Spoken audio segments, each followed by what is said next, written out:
De quoi est constitué l'atome? L'atome est constitué d'un noyau qui se trouve au milieu, entouré d'électrons formant un nuage électronique. Donc les électrons tournent autour de ce noyau. Ils forment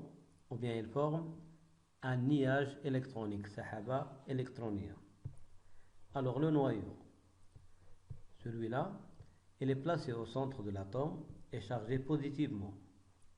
Le diamètre du noyau est plus petit que celui du diamètre du noyau de l'atome est plus petit que le diamètre de l'atome 100 000 fois. Et presque la totalité de la masse de l'atome se trouve dans son noyau. Donc les électrons sont négligeables devant le noyau ou bien devant l'atome.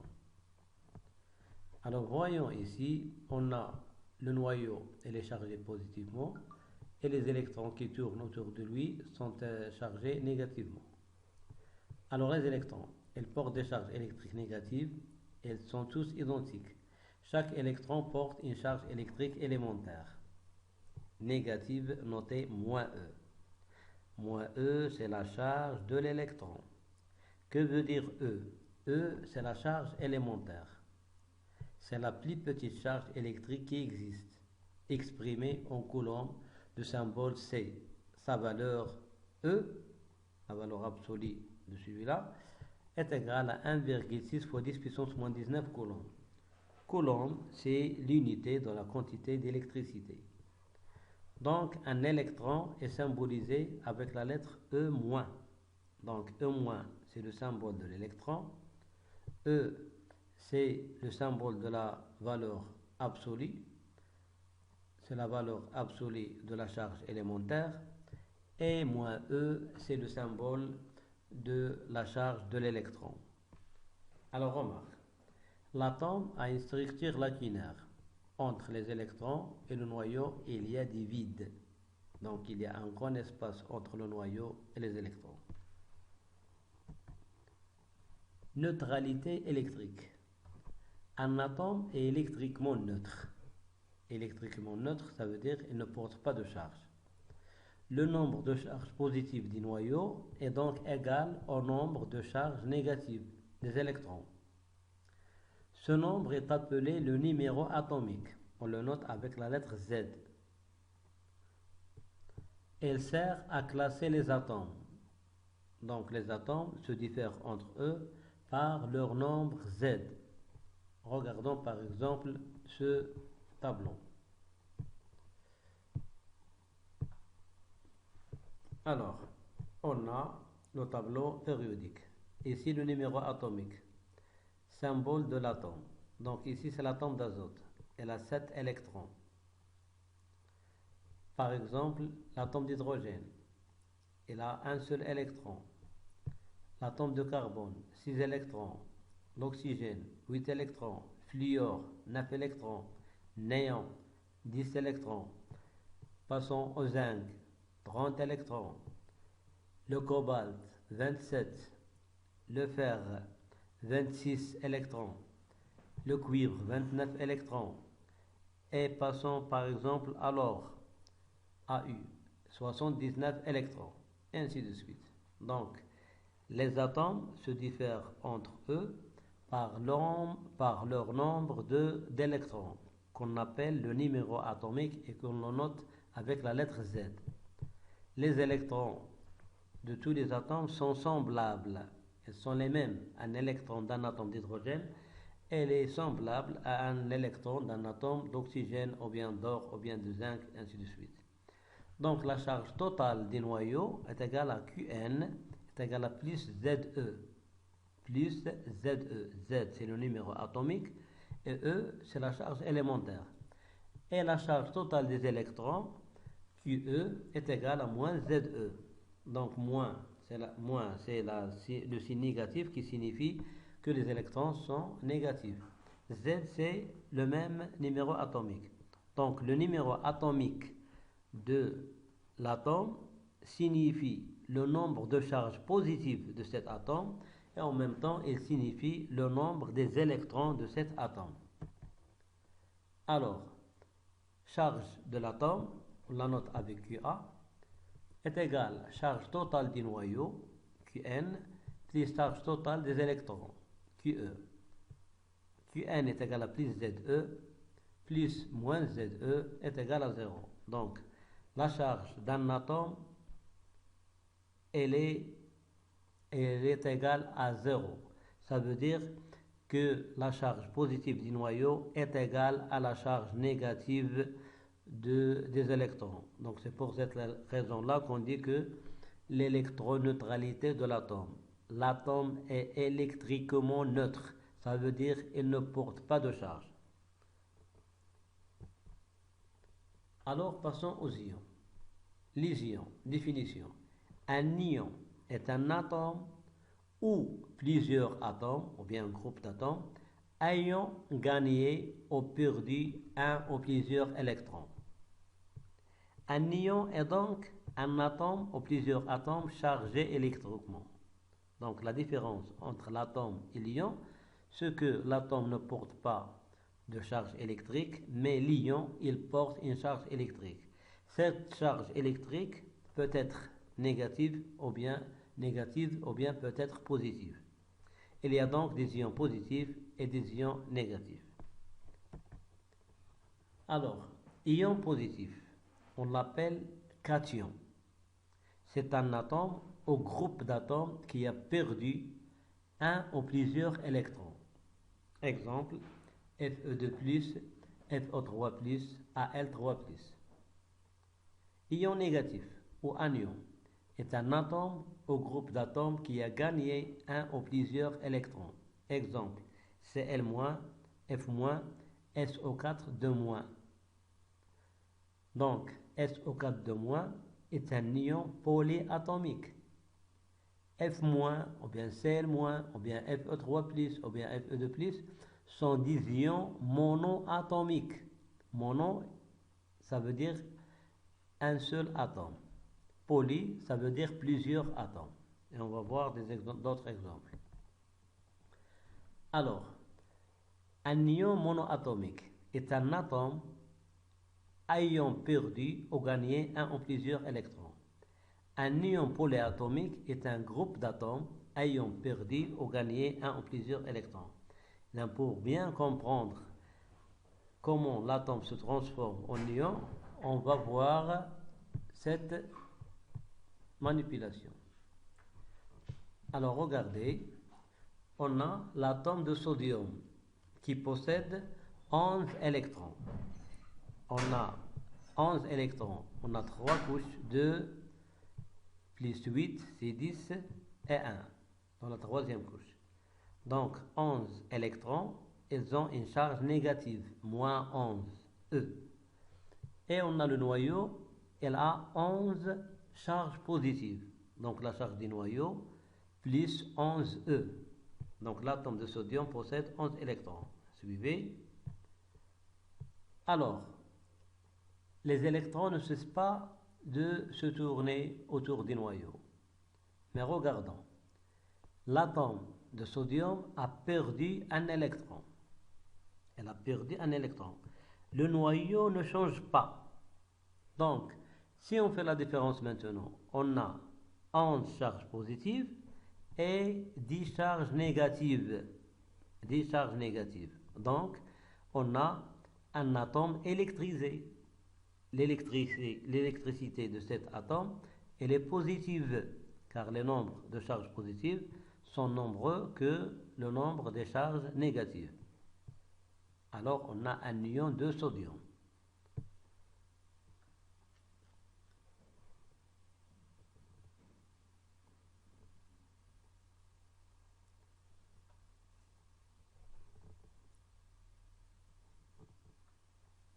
Alors, regardons. Donc, on doit différencier entre le symbole de l'atome de sodium Na et le symbole de l'ion sodium Na+. Alors, regardez, ce plus-là, c'est la différence entre les charges positives du noyau et la différence et les charges négatives des électrons. Donc, on a une charge positive, une charge de plus.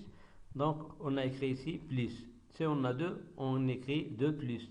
Si on a 3, 3 plus, et ainsi de suite. Donc, charge positive en excès. Donc, alors, suivons l'électron qui est perdu. On a l'atome de chlore. L'atome de chlore a un numéro atomique Z est égal à 17. Donc, la somme, ou bien le nombre des charges positives, c'est 17 plus, et donc plus 17E. Et les charges négatives, moins 17E. Donc l'atome de chlore, elle est électriquement neutre. Plus 17E moins 17E est égal à 0. Donc l'électron perdu par le sodium va être capté par le chlore. Regardons.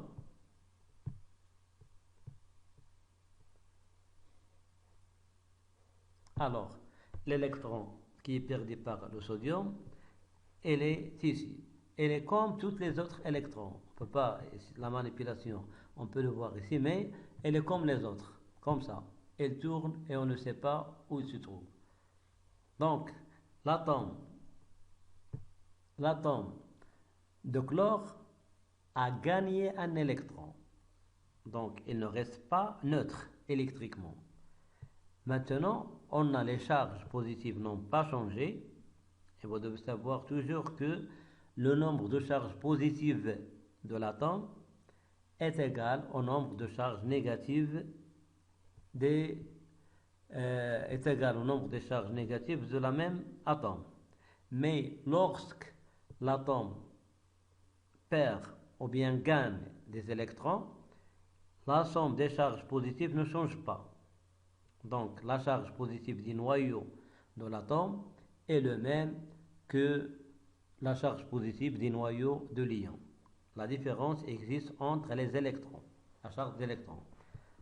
Donc, on a 18 électrons dans la couche ou bien dans l'atome électrisé du chlore. Donc, la différence entre la charge positive et négative, c'est moins 1. Alors, le symbole de l'atome de chlore, c'est L et on écrit moins. Ça veut dire la charge qui est en excès, c'est moins. D'accord? Donc, il n'y a pas un électron qui circule dans l'air. Si un atome perd un électron, il y a sûrement un atome ou bien un groupe d'atomes qui va gagner cet électron perdu. Alors, voyons maintenant l'état d'un ion polyatomique, l'ion sulfate. Il est constitué de 2 types d'atomes, atomes de soufre et 4 atomes d'oxygène. Donc c'est un ion polyatomique. Pourquoi polyatomique? Parce qu'il a 5 atomes en 2 types, soufre et oxygène. La charge ici de moins. Que veut dire ça? Il veut dire que ces 5 atomes ont gagné 2 électrons.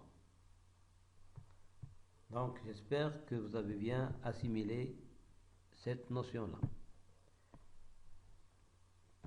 Alors, formule chimique des ions, on l'a vu, un ion est noté par le symbole de l'atome avec un exposant la charge portée par l'ion. Alors, complète le tableau suivant. On a le numéro atomique Z, nombre des électrons, charge et déduction. On a Ca2+, c'est l'ion calcium. Le numéro atomique Z, c'est 20. Donc Ca2+, que veut dire? Il veut dire que l'atome de calcium a perdu 2 électrons. Donc son numéro atomique c'est 20, donc il lui reste 18. Comme ça. 20 moins 2 est égal à 18. Donc quelle est la charge de cet ion? La charge de cet ion, c'est cette charge qui porte ici. C'est plus 2E. Plus 2E. Déduction. Est-ce que l'atome de calcium a gagné ou bien a perdu des électrons? Donc, il a perdu 2 électrons. Donc ici, comme on a dit, on a le symbole de l'atome. Alors, l'atome de chlore qu'on a vu tout à l'heure, elle a 17 électrons comme numéro atomique. Donc Cl-, ça veut dire que l'atome de chlore a gagné un électron. Donc il avait 17, ils vont devenir 18, comme ça, 17 plus 1, 18. Alors la charge de cet ion, elle porte moins, donc c'est moins 1E, c'est moins E. Et nous voyons le sodium, qu'on a vu tout à l'heure, elle a 10 électrons, ou bien il y a 11 électrons, et lorsqu'elle a perdu un électron, elle va devenir un ion qui porte 10 électrons, simplement. Donc sa charge c'est 1 ou bien plus 1E. Donc elle a perdu un électron. Potassium, elle a 19 électrons. Avec K+, ça veut dire qu'elle a perdu un électron, donc il lui reste 18. Sa charge, c'est plus 1E. Donc, déduction, elle a perdu un électron. Et Mg2+, ion de magnésium.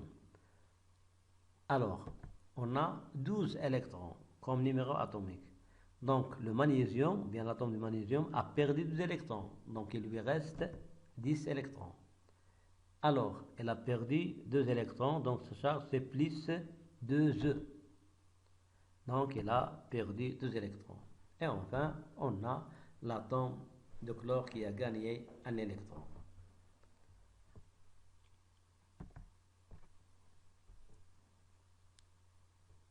Donc ici, on a application.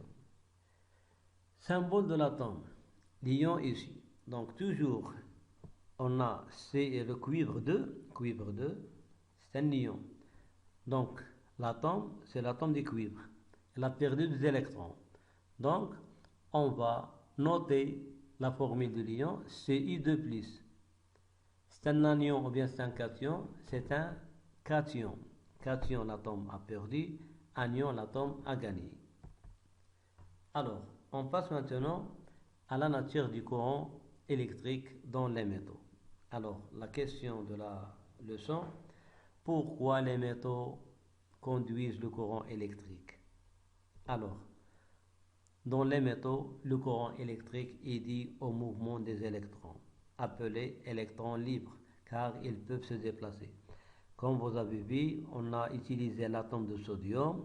Alors, l'atome de sodium, comme les autres métaux, ils peuvent perdre des électrons au cours d'un choc. Donc, ces électrons-là sont eux qui transportent le courant électrique. Donc, les électrons libres des atomes des métaux, ce sont les responsables de la conduction de l'électricité dans les métaux. Et on va voir ceci avec cette manip. Alors, regardons, on a un circuit électrique. On a une batterie, 12 volts, plus ou moins comme pôle positif, pôle négatif. Alors, on a un fil conducteur, fil rouge. Voici le fil à l'intérieur de ce cristalliseur. C'est un cristalliseur. C'est un électrolyseur, c'est pas cristalliseur, électrolyseur qui contient l'eau salée qu'on appelle électrolyte. Et on a un fil conducteur bleu. Et ici, on a isolé la couche isolante du plastique pour bien voir la couleur des cuivres qui le constituent. Et on vient ici à la lampe, on a les conducteurs, le filament du tungstène à l'intérieur et on retourne vers l'interrupteur, comme ça. Donc l'interrupteur maintenant, elle est ouverte. La lampe n'est pas allumée. Alors, on allume la lampe en appuyant sur l'interrupteur. Comme ça. Alors, le circuit est fermé. Regardons le trajet du courant électrique que vous avez étudié pendant la première année. Donc, le courant électrique circule hors de la batterie, de la borne positive des générateurs vers la borne négative. Comme ça. D'accord? Alors, regardons bien ce qui se passe. Ici, on a des électrons. Donc, on va l'ouvrir. une deuxième fois, comme ça. Alors regardons à l'intérieur de ce fil-là. Les boules représentent un modèle des atomes de cuivre. Et les boules bleues, ce sont les électrons qui circulent de part et d'autre. D'accord? Donc, c'est un mouvement désordonné. Alors, ici, on ferme le circuit. Regardons bien. Donc, les électrons ont un parcours bien défini. Ce parcours-là, c'est l'inverse du sens du courant électrique. Le sens du courant électrique, il sort de la borne positive vers la borne négative. Par contre, les électrons, ils sortent de la borne négative vers la borne positive. D'accord? Ça, c'est le passage du courant électrique dans les métaux. Donc, le passage du courant électrique dans les métaux, il est dû aux électrons libres. Leur sens, c'est du pôle négatif vers le pôle positif du générateur. Alors, regardons maintenant ce qu'il y a à l'intérieur de ce cristallisoire. Ce cristallisoire, on l'appelle aussi un électrolyte. Un électrolyte à l'intérieur de ce électrolyseur, donc le récipient, on l'appelle électrolyseur, et le liquide qui est à l'intérieur, c'est une solution de chlorure de sodium, c'est un électrolyte. Et les électrolytes sont des conducteurs de courant électrique. Alors regardons. À l'intérieur de cette eau salée, il y a les molécules d'eau, boules rouges et deux boules blanches, et on a la solution du sel, Cl- et Na+. C'est un composé ionique, NaCl, sel de cuisine. Alors lorsqu'on le met dans l'eau, il se dissout. Ça veut dire qu'il y a séparation des atomes, des atomes de sodium avec les atomes de chlore. Mais cette séparation-là, elle est due par une perte et un gain d'électrons. Le chlore gagne un électron et l'électron perdu, c'est celui de sodium. Donc, regardons lorsqu'on ferme le circuit. Alors, on a les anions Cl-, ils vont vers la borne positive. Donc, anions vont vers l'anode. Et les cations Na+, vont vers la borne négative. Donc, les cations vont vers la cathode et les anions vont vers l'anode. Donc, le courant électrique dans les solutions aqueuses, il est dû au déplacement des ions. Les cations vont vers la cathode et les anions vont vers l'anode. Donc j'espère que vous avez bien assimilé cette leçon-là de le courant électrique dans les métaux et pourquoi les métaux conduisent le courant électrique et le plastique et le verre ne le conduisent pas. Alors parce que les électrons des matériaux isolants sont trop liés à leur noyau et ne veulent pas quitter leur noyau comme les électrons des métaux. Donc, à bientôt.